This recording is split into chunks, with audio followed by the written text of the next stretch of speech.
you're in a talking stage with an AFAM but you're not sure what to ask, don't worry, I got you. So here are the top 5 questions to ask, which for me are very important, especially when getting to know someone. Let's go!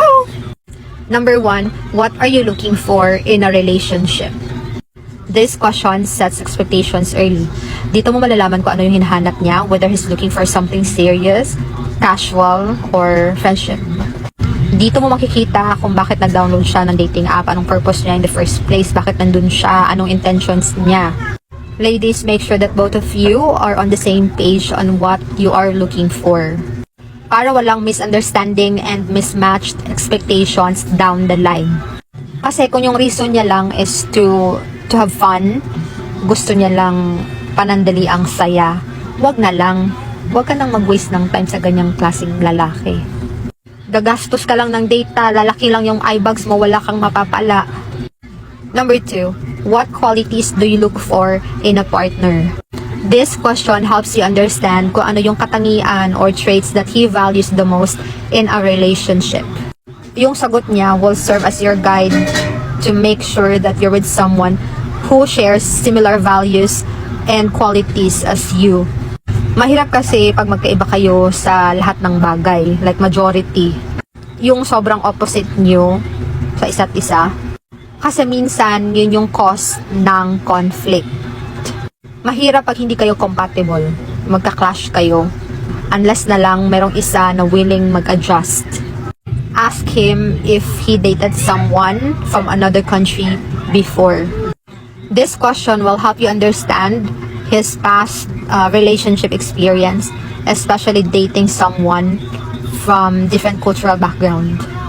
Tanungin mo siya if meron ba siyang experience sa long distance relationship, if nakapag-date na ba siya ng Filipina or ibang lahi. May iba kasi hindi pa sila nakapag-try ng long distance relationship, so emotionally and physically they are not ready. Mahirap yun.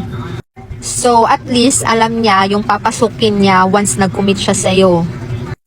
Number 4, ask him why they broke up with his partner or wife.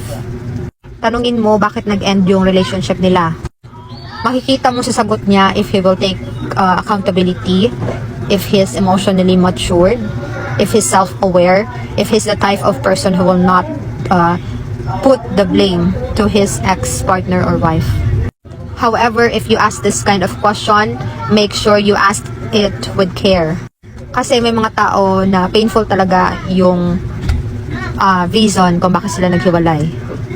Number 5, tanungin mo how he handles conflict in a relationship.